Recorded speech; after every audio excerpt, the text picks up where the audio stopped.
Hello, xin chào mừng toàn thể các bạn đã quay trở lại với video tiếp theo của mình nha các bạn nhé. Video đầu thì mình đã quay đến toàn thể các bạn về những chiếc xe của mình rồi. Video tiếp theo này tiếp tục mình sẽ quay cho các bạn về những chiếc xe của mình nữa nha các bạn nhé. Đây mình đang có rất là nhiều chiếc nha các bạn nha, trên 10 chiếc xe để mình giới thiệu đến toàn thể các bạn. Đây các bạn xem và đừng quên ủng hộ cho mình nha. Đây ở đây mình có rất là nhiều xe nha, từ xe nhỏ tới xe to nhé. Đây, như đây là một chiếc xe nhỏ nha, là một chiếc xe trộn bê tông nha các bạn ơi. Đây, chúng ta sẽ đổ bê tông vô đây và xoay cái này nha các bạn nhé. Và đây là cái đồ đổ bê tông nè các bạn ơi. Đây, còn đây là một chiếc xe cảnh sát nha các bạn nhé. Đây, xe cảnh sát police, có màu xanh nước nè, màu trắng nè, màu đen nha các bạn nha. Wow, quá là đẹp luôn các bạn ơi. Còn đây là một chiếc xe cẩu xúc cát nha. Xe này thì có rất là nhiều màu luôn nha các bạn ơi. Đây các bạn thấy đếm được bao nhiêu màu không? Có màu hồng nè, màu xanh nước nè, màu vàng nè, màu đen nữa nha các bạn nhé. Wow, rất là đẹp luôn. Xe này là có tài xế ngồi đây và một tài xế ngồi đây nữa nha các bạn. Rồi, tiếp theo đây là một chiếc xe này nha các bạn. Xe này là một chiếc xe công nông nha. Đây các bạn thấy không? Wow, kiểu dáng em nó thì rất là đẹp luôn nha các bạn. Một chiếc xe công nông màu xanh lá nè, có màu trắng nè và màu đen nha. Wow, quá là đẹp luôn. Đây là chiếc xe công nông nhỏ. Rồi, còn đây là một chiếc xe máy xúc này các bạn ơi. Đây, một chiếc xe máy xúc màu xanh lá nha các bạn. Có màu trắng nữa nha các bạn nha. Và chúng ta có thể dùng cái này là để đi cứu hộ người nha các bạn nha. Đây. Đây. Đây rồi nha. Đây, cái này là dành để đi cứu hộ những người trên cao nha các bạn. Wow, rất là đẹp luôn các bạn ơi. Còn đây là cái máy xúc của em nó nha. Chúng ta có thể xúc cát là bằng cái này nha. Một chiếc xe siêu đẹp. Còn đây là con hổ nha các bạn ơi. Một con hổ màu cam. Đây, còn đây những cái màu đen là những cái vành nha các bạn nha. Đây. Quá là đẹp luôn các bạn ơi. Còn đây là một chiếc xe ben màu xanh lá nha.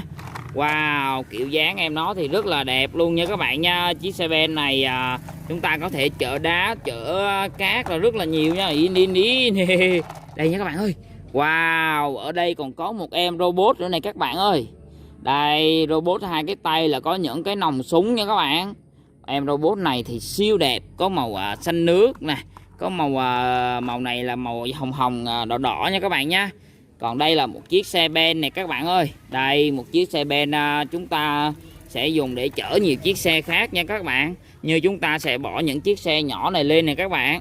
Rồi chúng ta sẽ chạy nha. Wow, rất là đẹp luôn. Còn đây là một chiếc xe cứu hỏa này các bạn ơi.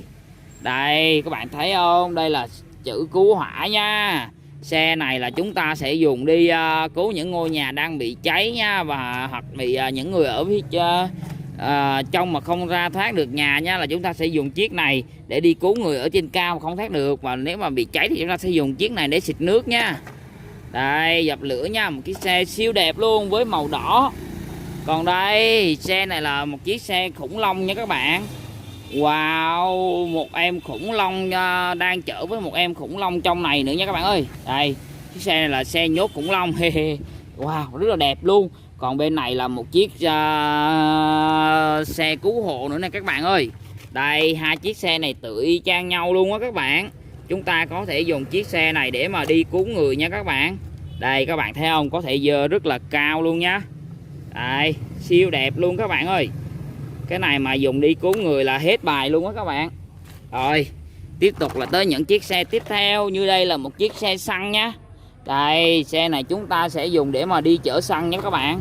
Xe này chúng ta thấy là có màu đỏ nè, màu xanh lá nè, màu này là màu cam nha các bạn nha. Và có màu trắng nữa. Xăng đang rất là lên giá nên chiếc xe này đang chở xăng rất là công dụng luôn nha các bạn ơi. Đây, quá là đẹp luôn. Và phía sau này là một chiếc xe trộn bê tông lớn nha các bạn ơi. Đây, giống như đây chiếc nhỏ nha các bạn nha. Và đây là chiếc xe trộn bê tông lớn, có màu trắng nè, màu xanh lá nè. Wow, siêu đẹp luôn các bạn ơi. Ở đây có những chiếc xe đều là rất là đẹp luôn nha. Đây, hôm nay là mình đã quay giới thiệu cho đến toàn thể các bạn về những chiếc xe này rồi. Nếu các bạn xem thì nhớ ủng hộ cho mình, nhớ bấm like và đăng ký nha, để xem nhiều video tiếp theo. Mình xin chào và hẹn gặp các bạn vào những clip tiếp theo của mình nhé. Bye bye.